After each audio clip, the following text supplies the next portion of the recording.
web lord sọ̀rọ̀ sókè ṣe bó ló fẹ́ lọ mẹ́rin wá ni ó sì dúró síbẹ̀ látàárọ̀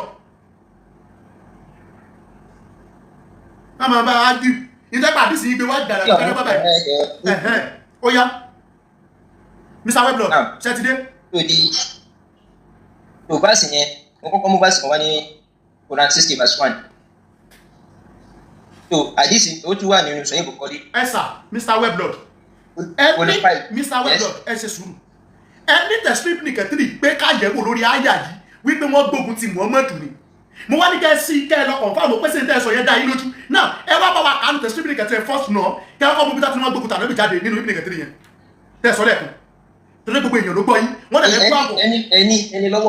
ẹni lọ́wọ́ ní tó bẹ́ẹ̀ fi orí tó tẹ̀ nínú ọ̀rọ̀ àná bí sàlọ́ ẹ má ti sálọ sínú ayé mi ẹ̀ẹ̀kan gbogbo èèyàn ló gbọ́ yín nígbà tẹ̀ ń ṣe pátápátá wípé wọ́n gbógun tà lóbi ní ẹ̀kọ́ bí ní kẹtìrì bẹ́ẹ̀ ṣe wá lọ mo ní kẹ́ ẹ lọ ká ní kẹtìrì yẹn lẹ́ẹ̀kan kẹ́ ẹ wá sọ fún wa bẹ́ẹ̀ ṣe wá dé yìí kẹ́ ẹ tó kó ti ayé mi ẹ kọ́kọ́ sọ ibi tó ti ní wọ́n gbógun ti ànábì nínú ibn kẹtìrì sura 9 verse 29 ẹ kọ́kọ́ sọ ibẹ̀ fún wa.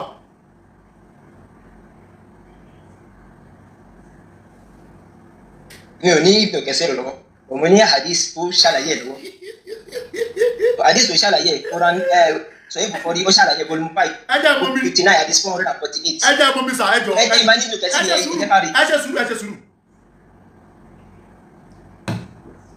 nígbà táyé mọ̀ pé ẹ ní ibn kẹtìrì lọ́wọ́ lẹ́ẹ̀kan kílẹ̀dá wa ń lé gugu mọ́ pé ibn kẹtìrì sọ fún wọn gbógun tànábì ní pé kásì nígbà tó mọ̀ pé ẹ ṣe sùúrù èmi ò sọ fún ibn kẹsì wọn ní ká gbógun tànábì ní mi ní kẹ́ ṣí ibn kẹsì káwo ìtumọ̀ àyà yẹn mo sọ pé ibn kẹsì wọn ẹ sọ lẹ́ẹ̀kan wípé wọ́n ní wọ́n gbógun tànábì wọ́n á ní ẹ ṣí ibn kẹsì káwo ìtumọ̀ àyà yẹn bẹ̀. web lord nígbà tí ẹ wà ń bílẹ̀ kan mo sọ áàpù méjì tó jẹ́ àpẹ̀yìn mùsùlùmí tẹ́ ẹ ti máa rí tẹ̀ strip ní kẹtìrì.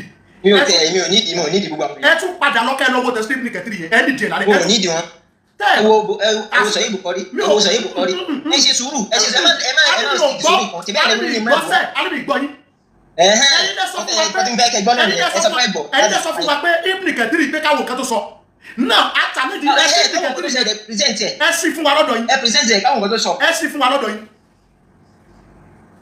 ẹ̀yin lẹ sọ fún wa pé mo ti provide ẹ̀ tó tàṣírí yẹn wọ́n tẹ̀ fi fẹ́ wò ní. Mr. Weblord sẹ́ni àdéhùn tó wà lẹ́yìn níbí báyìí kò sí ìkan tó máa ná mi àti sí ẹ̀yin náà mọ̀ kò sí ìkan tó máa ná mi. ibi tó máa tàṣírí yẹn bó wọ́n gbógun pàdé bí wọ́n fi ẹ̀gbọ́n lébó plot assassinate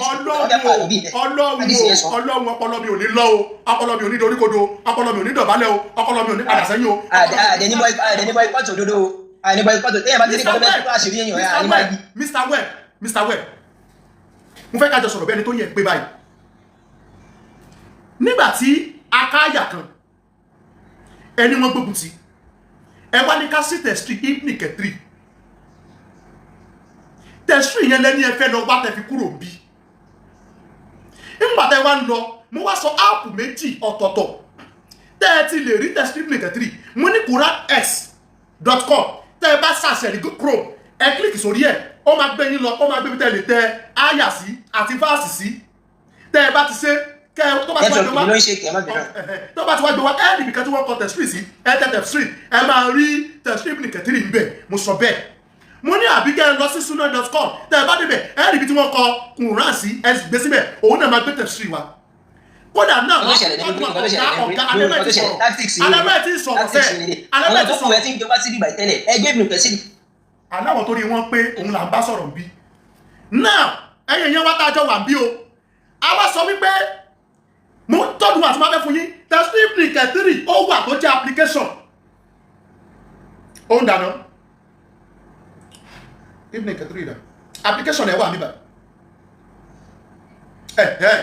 ibn kẹtìrì lélẹ̀ mẹ́ta ni òun ló tó tẹ̀lé ra wọn bí àfà ọlọ́ọ̀lẹ́lẹ́rìí ni máa ka àdísì tẹ́ sọ pé a máa kà àmọ́ ibn kẹtìrì tẹ́ kọ́kọ́ kóòtù fún wa pé káàkà yẹn ẹ kọ́kọ́ sí ibn kẹtìrì yẹn kẹ́ ẹ sọ ibi tí wọ́n ti gbé ogun ti Muhammadu Ọlọ́run ni ẹlẹ́rìí mi tẹ́ ẹ bá fi lè sí tẹ́ bá fi lè ká immediately máa ní káàkà àdísì yẹn Bukhari ló wà lẹ́yìn mi nínú àwọn mi ò níbi tí mo fẹ́ mi ní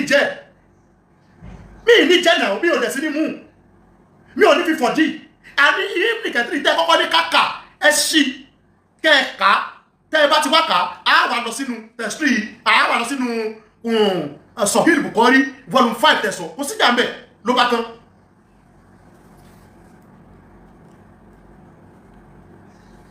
mo ń retí kẹmu wa tẹ́ ẹ̀ bá ti wí Ibn Kathir yẹn wa kò sí kẹta fẹ́ fi àdìsí yẹn ṣe torí ilẹ̀ ọkọ̀ ti Ibn Kathir bẹ́ẹ̀ sẹ́ wá sáko ní Ibn Kathir yẹn sìn tẹ́ wá sá lọ ní àdìsí kò yé wa.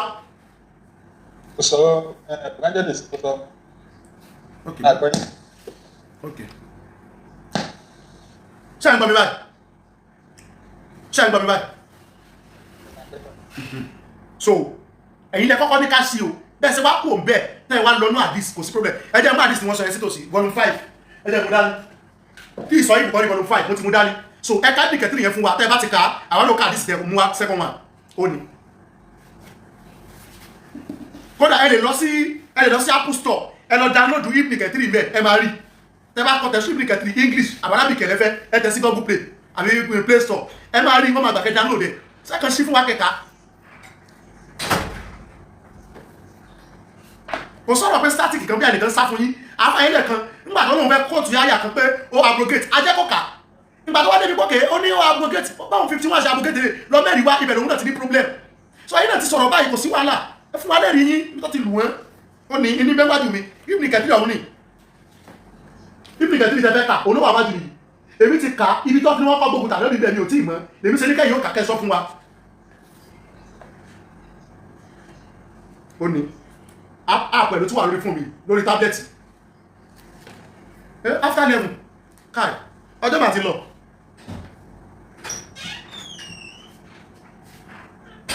èmi kọ́ ni mo mú tu ẹ o ó lọ ṣe research ló lọ wo Ibn Kathir ni o tó bá ti dé kó sọ̀rọ̀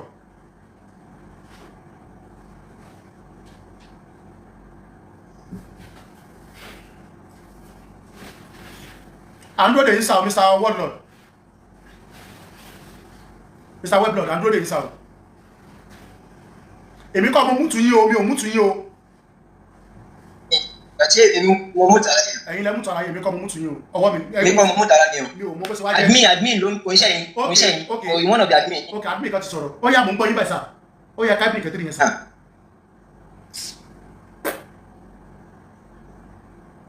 ká àgó mi.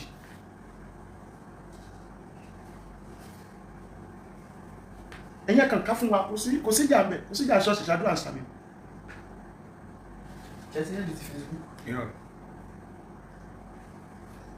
Kí lè rí?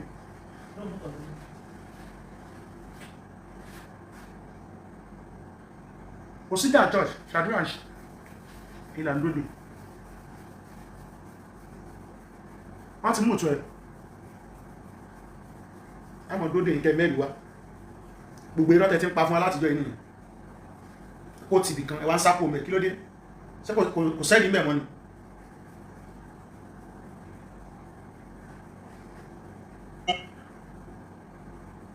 ó yá ìgbọ́ mi ó yá Ibn Kathir ó yá ọkọ̀ tí mo sọ kí lẹ́ wí tẹ́ bá ti kó lórí ọkọ̀ tí mo sọ látẹ̀ àgbẹ́ni tí ó tẹ́ bá ti kó lórí TikTok tẹ́ bá sọ ní tàbí gbọ́ yín ṣe understand but ẹ bá stay báyìí òun lábàá ẹ bá mo kò lè rọrùn bá mi ẹ bá fẹ́ kà orí fún ọ̀kan náà tí mo lóde ok apá abolo wà ń bẹ̀ pé wọ́n gbógun tà náà bì nínú ẹ̀kọ́ sọ bóyá èmi lè rí bíbà sí ìjọba fẹ́ bí ìwẹ̀ pọ́ọ̀lù kan náà lè lò ẹ sáré wà apá bí tó wà ń bẹ̀ kémi náà wò.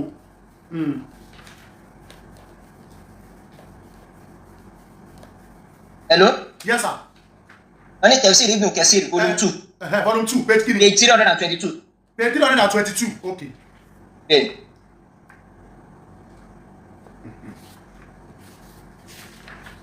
Oya súra Anfal nìyẹn o súra Anfal lẹ́gbẹ́ wa lọ́yẹ̀ o súra Anfal ni wọ́n tún bẹ̀yẹn Quran chapter 8 òní wọ́n tún ní page 322 súra 8 ni wọ́n sì ń túbọ̀ mẹ́yẹn o bí a kẹ́ ìwò dáadáa kẹ́ tó sọ torí tẹ́ bá máa wo volume page 400 and ok hard copy lèmi ní hard copy mo ní ẹjẹ́ wọnú app yẹn kí n wo bí ẹbẹ̀ ló fọ́ sí bí a torí hard copy lèmi ní ọ̀dà mọ́ ìjà náà lò wá ọ̀dà mọ́ ìjà náà lò wá. Súra Maida lèmi àti ìjọ sọ́nbì nígbà tẹ́ fẹ́ kò mi. Ibi 5 verse 51 ni àbí súra wẹ̀. Ṣé Súra 9 verse 29 màlẹ́ máa kàtẹ́ fi kú òǹbì tẹ́ ní wọ́n gbógun tà náà bí verse 29 tẹ́ ní wọ́n tí mo ní kẹ́ kàtẹ́ ẹ̀ka tẹ́ ní wọ́n gbógun tà náà bí láyé fi sọ̀kalẹ̀ tí mo dẹ̀ ní kẹ́ fún alẹ́ rí ẹ̀ tẹ́ ní bí Kathir ìgbé wa ó yẹ tí wọ́n padà Súra 5 torí Ọlọ́run. Kai. No mistake. Okay, sir. Because that same verse, no, also come and take the Jew at the Christian as hadith. Benny. They're not sure of it, but she mistake here. All right, no problem, sir. Yes, sir. Surah 9 verse. Yes, sir. What's sir? Oh yeah, Surah 9 verse 29. Ibn Kathir. Oh yeah. You tell me search 551. That means the same context. Oh, the same context. Surah 9, Surah 5 verse 51. Ẹ̀yin tí ẹ jẹ́ onígbàgbọ́ òdodo, ẹ má ṣe mú àwọn Yẹhudi àti àwọn Nasara ní ọ̀rẹ́ ayò. Apá kan ní ọ̀rẹ́ apá kan wọn. Ẹni tó bá mú wọn ní verse 29 dẹ̀rẹ̀ èyí tí yẹn sọ fún wa ni pé ẹ̀yin tí ẹ gbàgbọ́ òdodo, okay, ẹ gbógun ti àwọn tí kò gbàgbọ́ nínú Allah àti àwọn tí kò ṣe ní èèwọ̀, ohun tí Allah àtúnṣe ṣe ní èèwọ̀ nínú àwọn onítìrà. So, ó yàtọ̀ síra wọn. So, ìgbà tá a fi sọ verse 51 yẹn, èyí kọ́ là ń bá wí.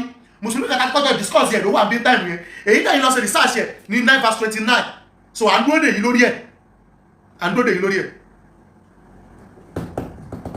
Verse 29. Surah 9 verse 29 lẹ́ka níbi ìlàlẹ̀. Kódà gbàtà ní kẹ̀kẹ́ gan, ìtẹ̀sọ́bá ní kákọ́lọ́ ka verse 13 to 14. Adẹ̀ní kò síkú. Mo tẹ̀ ṣàlàyé fún pé tó bá tí wọ́n bá débẹ̀ lélẹ̀ yìí o, ẹni ká kọ́ kàpọ̀ lè lókè no problem. Pastor Afisi kan ló bá yín kà. Wọ́n ní bẹ́ẹ̀ sẹ́ wá ká yìí sí, ẹ wọ́n bá ka verse 29. Kí ni wọ́n ṣe fún Muhammadu tó fi ní kan lọ gbógun ti wọn? Ẹ wá ní ká wo the stream ní kẹ̀tìrì. Ẹni wọ́n gbógun ti ni, ẹ wá ní ká wo the stream ní kẹ̀tìrì. Àwa lókè, ẹ jẹ́ àwò, ẹ sí lọ́dọ̀ yín. Òun la fi débì. So, mo máa fi ní 5 minutes sí, máa dúró dé tí mi bá ti rí yín. Ma drop yín torí ẹ ti lo many minutes mi more than 20 minutes lo lórí kékeré lọ mú test ní kẹtìrì wa tẹ́lẹ̀ ṣetán àti mú wá àdè ní time forun kan báyìí.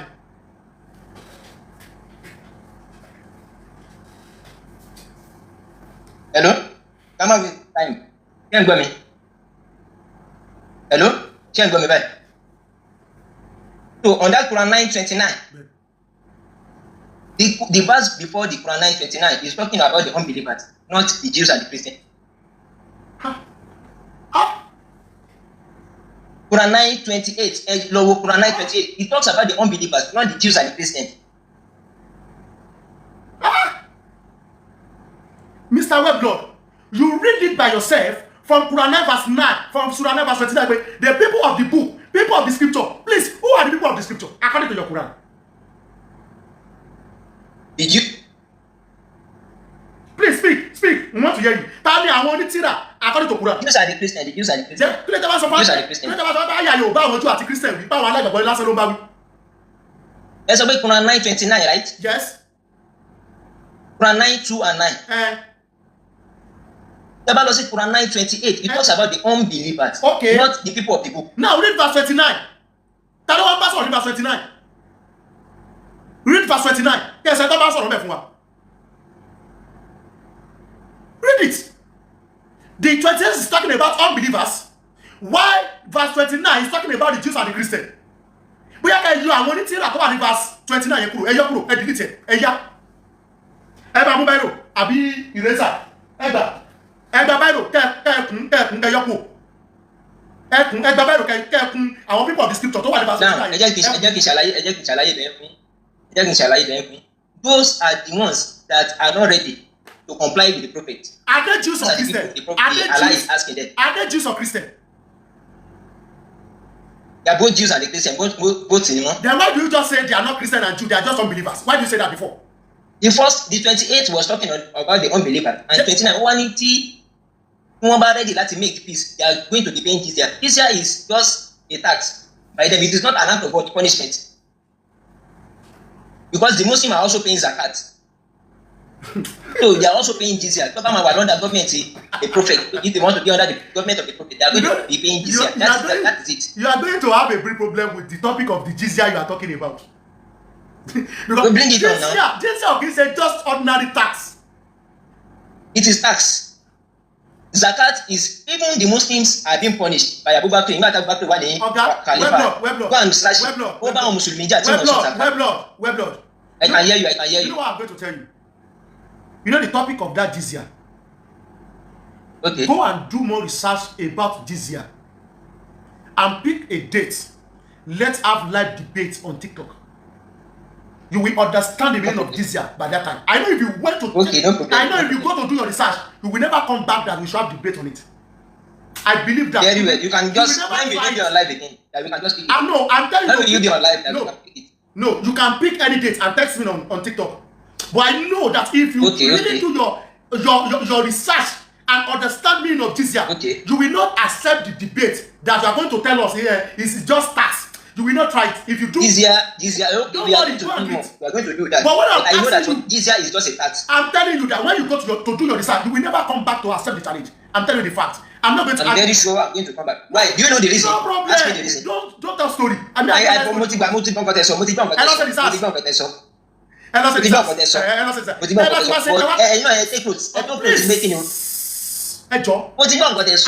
a lot about that. I'm not very sorry lórí ibẹ̀ yẹn. Ẹ jẹ́ ká kó lórí ẹ̀. Ẹ lọ second money kẹsì. Kẹ wá text kẹ mú date kẹ mú time kẹ mú topic. Àti mú topic ọ̀rẹ́. Ẹ mú date ẹ mú time lórí nǹkan tẹ́ sọ yẹn. So mi ò fẹ́ ká sọ story lórí ẹ̀. In tí mo wá in tá fẹ́ mú jáde. Mo sọ̀rọ̀ lórí jizya mọ́. Ẹ fún mi lẹ́rìí kí ni wọ́n ṣe fún Ànábì tí àyà yẹn fi sọ̀kalẹ̀ tẹ́ ẹ rí kàwé ní kẹtìrì. Ẹ lọ sí sọ Bukhari. Kápì kẹtìrì mọ́. Bẹ́ẹ̀ni ajá lọ sí sọ Bukhari. Òun ló ṣàlàyé explicitly nǹkan tó mú wọn. Sọ Bukhari hadith kí lẹ pé 448. Ó yá ẹ̀ka. Má kúrò lórí TikTok mo máa mú tì mí. Hadith sọ Bukhari 448. Bẹ́ẹ̀ni. Volume 1 yẹn máa wà náà. Bẹ́ẹ̀ni. Volume 1 ló máa wà nìyẹn. Volume 5 nìyẹn. Book 59. Volume 5. So ẹ máa kà pẹ̀lú reference ni. Tó bá bẹ́sẹ̀ pé yẹn tẹ́ bá lọ wo volume 1 lè máa ti gbà. So next time ẹ máa kà pẹ̀lú reference. Sahih Bukhari volume 5. Volume 5. Book kini? Book 59. 59. Hadith number 448. 448. Ó yá. Ẹ kà kó tó wà bẹ́ẹ̀ jáde. Má kúrò ní orí TikTok, wọ́n máa mú tù ní ẹ̀rí lọ. Kí ni nǹkan tó wà ń bẹ̀ sà? Wọ́n sọ̀rọ̀ nípa bí apá kan àwọn Júù bó ṣe plot láti pa Ànábì. Ló wà nínú àdìsí yẹn àbí? Bẹ́ẹ̀ni. Ok, ẹ jẹ́ kí n ṣe àdìsí yẹn bí.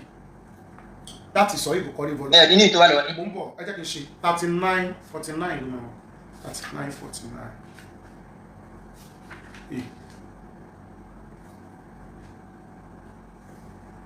Okay. Hadith Sahih Bukhari volume 5 book 59. Hadith 448, sorry. Hadith 448. Mumbo.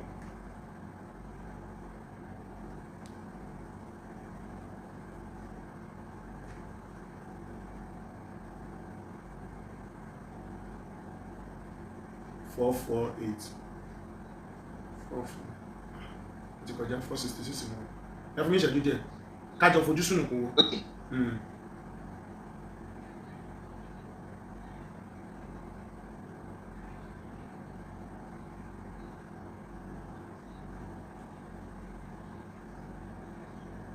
Okay.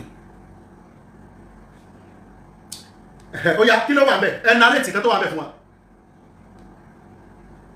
Ẹ lè ka test yẹn jáde. Ẹ narrate ẹ̀ fún wa. Nǹkan tó yìí kà ń bẹ̀ tẹ́lẹ̀ bí proof pé wọ́n kọ́ gbogbo tàbí ẹ narrate ẹ̀ fún wa. Kò ní di pé bí ẹ mọ̀ pé ẹ nìfẹ́ kẹ lọ ẹ kàn sọ nǹkan tó wà ńbẹ̀. That the Jews, some of the Jews are plotting to kill the prophet.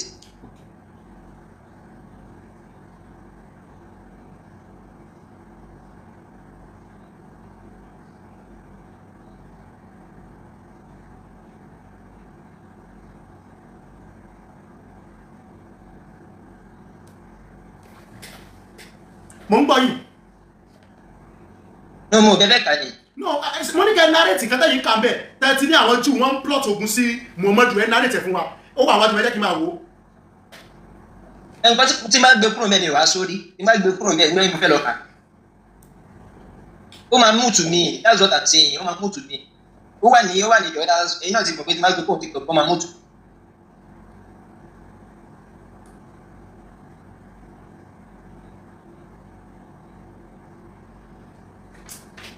Apá ibi tí wọ́n ti ní Mr. ẹ sọ apá ibi tí wọ́n ti ní wọ́n gbógun ti Muhammadu bẹ́ẹ̀ pé wọ́n plot àti pa ẹ lọ́wọ́ bẹ́ẹ̀ ẹ sọ fún mi. Kí n kúrò ní TikTok. Ẹ sáré lọ wo because at least tó wà ń bí òun ló ní the battle of friends táwọn ibi ti pa 800 jù láàrin ọjọ́ kan ẹ lọ mú jáde ibi tó ti ní wọ́n plot ogun sí Muhammadu nínú àdìsẹ́lẹ̀ tí mo wà lọ́wọ́ tí mo ń ka wájú mi ẹ mú jáde.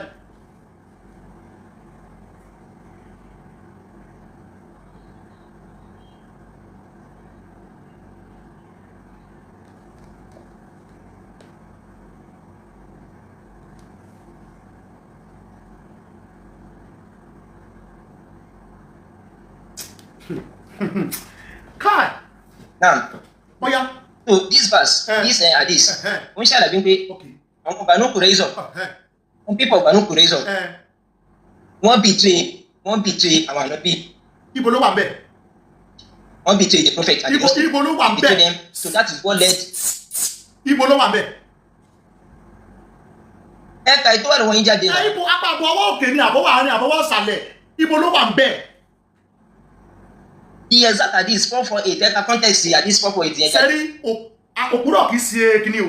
Ẹ kò ti hadith Sahih Bukhari fún wa. Volume 5, book 59, hadith 448. Àbí bẹ́ẹ̀ kọ́? Bẹ́ẹ̀ni.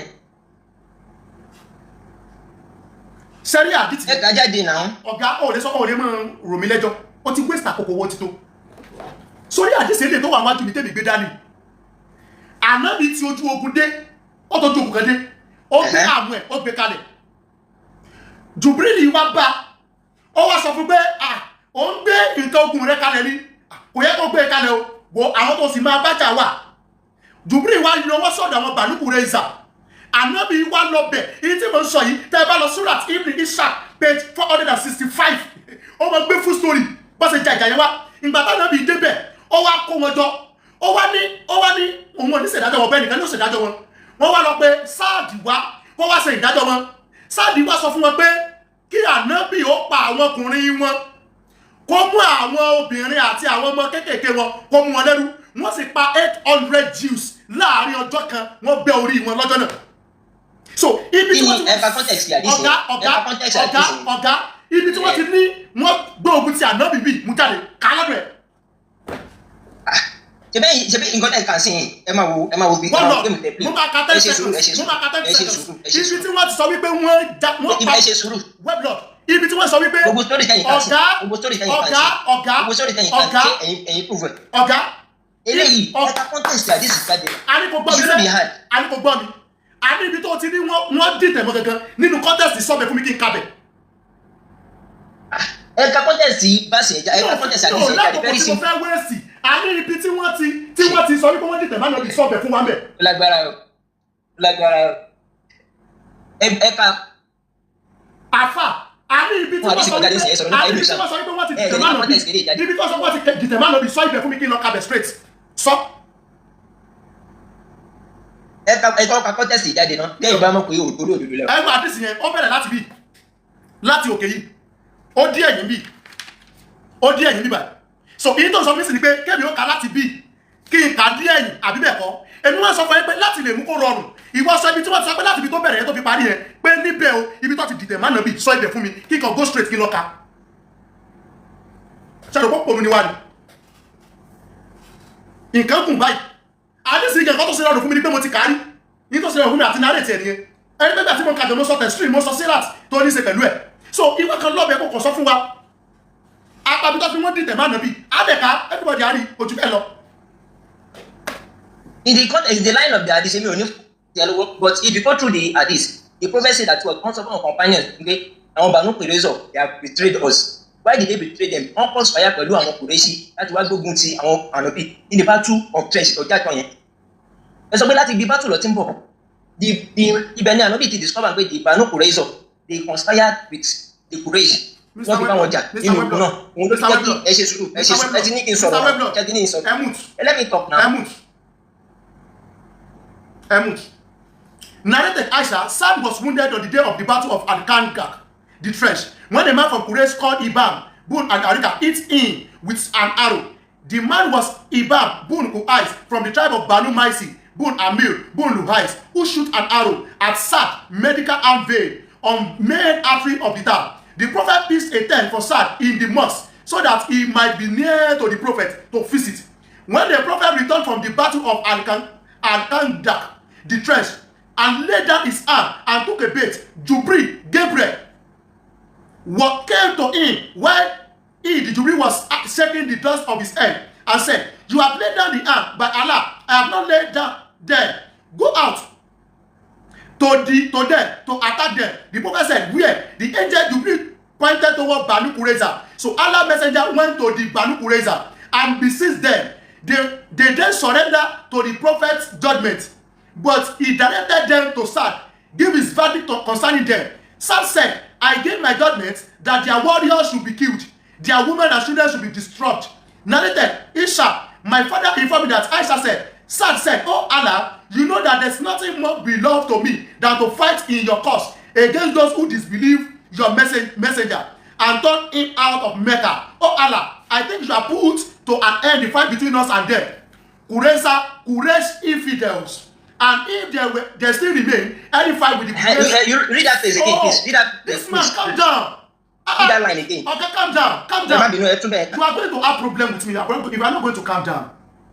Because if you tell again, or our Quraysh in the side is also about you are Christian. So you calm down. Okay. You calm down. Banu Qurayza, àwọn ni Banu Qurayza. Ọ̀gá Quraysh yàtọ̀ sí Qurayza. Àwọn Banu Qurayza jù ní. Bẹ́ẹ̀ni, àwọn Quraysh àwọn kèfèrí ni mo mọ̀ wọ́n. Àwọn Qurayza. Ọlọ́run o. Farabalẹ̀. Àwọn Quraysh yàtọ̀ sí Banu Qurayza. Farabalẹ̀.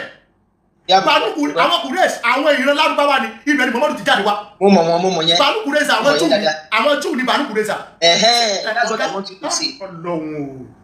Ọlọ́run. Ẹjọ́ sọ̀rọ̀ náà ni I'm not. Lórí ìtàwọn tí mo ṣe ń ka yẹn tí mo sọ fún ẹ nìyẹn. Okay. Torí pé o fẹ́ sáré lo ibi ibẹ̀ yẹn tí màá yẹn ti sọ̀rọ̀ pé òun ó bá wọn tó bá jà nínú àwọn Quraysh jà o fẹ́ sáré lò ó bóyá o fẹ́ lọ mú àwọn Quraysh. Òun lẹ́sẹ̀ ní kí n túkà. I know where you are going. That's why I said calm down. Ọ̀gá calm down. Màá tún padà sẹ́yìn. Màá tún túkà. Bóyá Quraysh àti Quraysh àpapọ̀ mọ́ra wọn. Màá tún padà. And there's no way you can hide from this thing. You can't put this on the topic. Màá tún padà sẹ́yìn. Ẹ jọ̀ọ́ sẹ́yìn bá mi mú ọ̀nà ẹ̀kọ́ parí mọ́. Torí pé òun lórí kejì. Alpha, web blood, gbogbo rọ́tò pa yẹn, keep quiet. Let them explain things to you, please. Don't say that gbogbo rọ́tò ti pa yẹn. Speak with respect. I have not abused anybody yet. Respect you, ni ọmọdé yẹn kò keep quiet nítorí wà yẹn. I have not abused anybody yet. Just mute and learn. Just mute and hear it again. Ó fẹ́ lọ Banu Qurayza, mọ́ Banu Quraysh. Ní tó fẹ́ ṣe lẹ́ẹ̀kan yẹn, kò mọ̀ pé a ní oní topic ni mo fi ọ̀rọ̀ tó bá mi ṣe. Ẹni tó pé mo ṣe kà ni mo fẹ́ ní síra tó ní ṣe pẹ̀lú àdìsí. Ó dà pé òun play. Ó mọ ibi tó wá. Ó ní narrated this time, my father informed me that Aisha said, oh Allah, you know that there's nothing more beloved to me than to fight in your cause against those who disbelieve your messenger and turn him out of Mecca. Or Allah, I think you have put an end to the fight between us and the Quraysh infidels. And if there still remain any fight with Quraysh infidels, then keep me alive till I fight against them for your sake. But if you have brought the war to an end, then let this wound burst and cause my death thereby. So blood gushed from the wound. There was a tent in the mosque belonging to Banu Dafar, who were surprised by the blood flowing toward them. They said, "O people of the tent, what is this thing which is coming to us from your side? Behold, blood was flowing profusely out of the sad wound. Sad then died because of that." Mo ka àdìsí yẹn tán ní orúkọ Ọlọ́run ọ̀gá ògo. Nínú àdìsí yìí, Mr. Weblord, ẹ mú ibi tí wọ́n sọ wípé àwọn tún gbé ogun ti Muhammadu jáde, ẹ mú jáde nínú àdìsí ẹni kíkà yìí.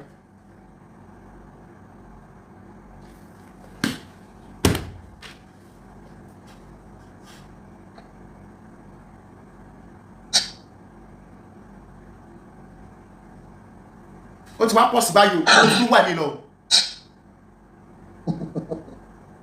Ó ti tún pọ̀ sí, ó ti tún wà mí lọ o.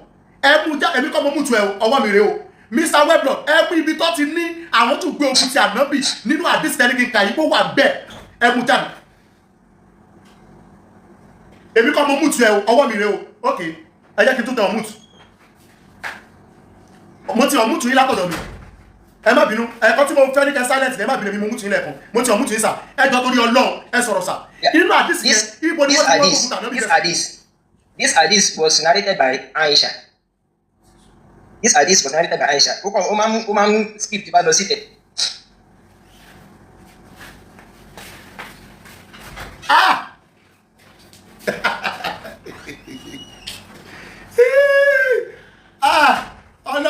By Aisha, the Jews of Banu Qurayza have betrayed us and we must take action against them. That is what the hadith is saying. But the context you see hadith is by the part. This might not be the original. It might be. This is translated Sahih Bukhari. If you bring the text, it might be the translated Sahih Bukhari. So we can change the one the context here. The hadith came in so it was narrated by Aisha radhiyallahu anha. Okay, Aisha no narrate here. Láti bo. It was narrated from Aisha radhiyallahu anha. Inú online letting wo àbí inú ìwé. Online mo ti mo ní ìwé yẹn lọ mo. Aisha no narrate ele tèmi no kan bí o. Aisha no narrate here o. Bí ti inú ìwé ṣe wá yàtọ̀ sí ti online. Ẹ̀yin yẹn wá ṣé mo sọ lẹ́kan bí àwọn Musulumi ti change nǹkan wá. You have the comment. You will have the comment on the hadith.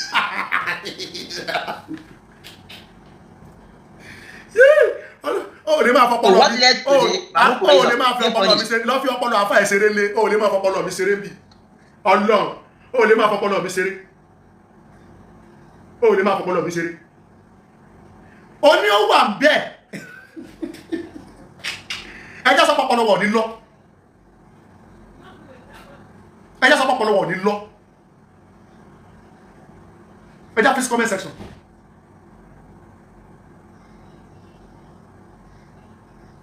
Ìwọ ló sọ fún wa pé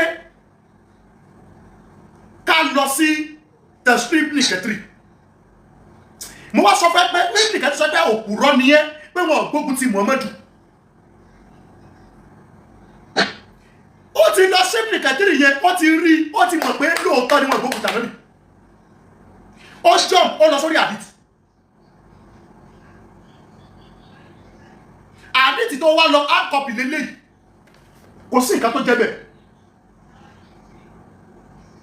ẹ̀yin yẹn wá sá pé mo sọ lọ́sàn mo náà Mùsùlùmí tí yẹn dìtì wé wọn àdìsí táàkà nínú hard copy Sunan Ibn Majah tó gbé àṣà wá nígbà tá a dé online dọ̀yìfù ló gbé wá dọ̀yìfù ó ní kò sí authentic wọ́n ti ẹ̀dìtì ìwé wọn tó bá fẹ́ fọpọlọ wa máa ṣeré bì kò lè wọ́ọ̀kì náà kí n gbé ẹ wá serious rárá tí bá wọ́n tẹ́lẹ̀ tí mo lò pẹ̀lú ẹ almost be 40 minutes lájọ́ lò ipò kan pa irọ́ ọkàn jump láti bì kan bọ́ síbì kan jump síbì kan bọ́ síbì serious o atọ́ aláàdẹ̀ ló fi jọ torí aláàdẹ̀ máa ń parọ́ ọ̀gá àwọn onírọ́ ni kódà àwọn olóòdé ní irọ́ sínú ayé Mùsùlùmí ẹyẹ yẹn wá ó ní adit 5 number 442 ni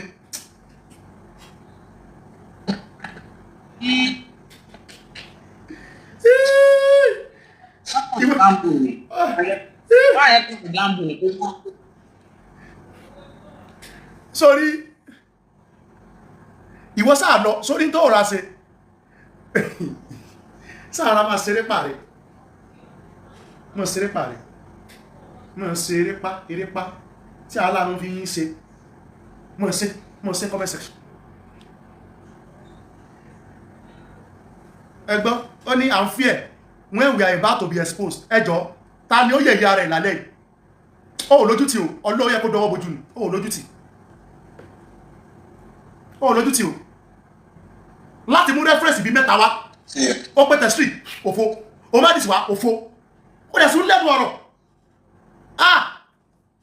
ọlọ́ọ̀dẹ̀ jẹ́ ká dùgbàdí ayé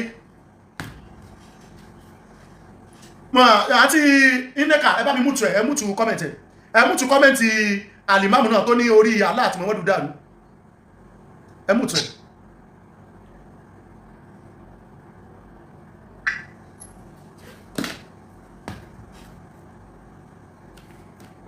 Ẹkúṣẹ́ evangelist. bàbá mi mo kí yín sá o ẹ lè bá gbọ́ ẹ jẹ́ kí n conclude ní YouTube ní TikTok àti YouTube táìmù yẹn ti lọ ẹ̀yìn yẹn wá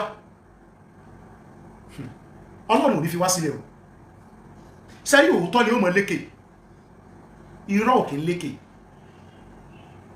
àdìsí tó mú wáyẹ alẹ́ ìlú máa sẹ̀sẹ̀ rádìsí yẹn kò mọ̀ pálàyé wà lórí ẹ̀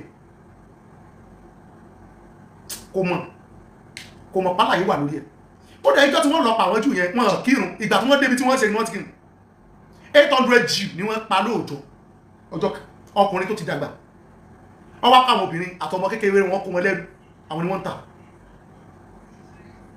lórúkọ Jésù ọpọlọ wọ̀ ní lọ ẹ̀yìn wa tún pàdé níjọ́ míì tí wọ́n ká tó pàdé ẹ jẹ́ kí nǹkan tí ẹ gbà ó yé yín dáadáa ẹ dúró nínú Kristi ẹ wá wò ó sí Muhammadu wọn tí wọ́n ń pariwo tọ́tọ́rí ẹ attack Christianity attack Jésù kò sí defend àfi tó bá ma parọ́ á tún fayọ̀ pàdé sẹ́ẹ̀ àmọ́ ká tó pàdé ìbànújẹ́ ikú ọ̀fọ̀ kò ní wọlé mi àti ẹ tó bá sì dàgbà láàrin wa tí Kristi bá mú sọ́dọ̀ lórúkọ Jésù ilé ayérayé ló lọ níbi ìsinmi kìí ṣe inú náà kí orí ọ̀fẹ́ Kristi kó mọ̀ wà pẹ̀lú wa lápá kan ní TikTok ní YouTube àti Facebook ẹni tẹ́ bá fẹ́ join wa ẹ lè join wa ní TikTok Evangelist Noah Ezekiel 01 ẹ join wa ní TikTok àti kúrò as in continue lọ God bless you ire o now ẹ já focus sí TikTok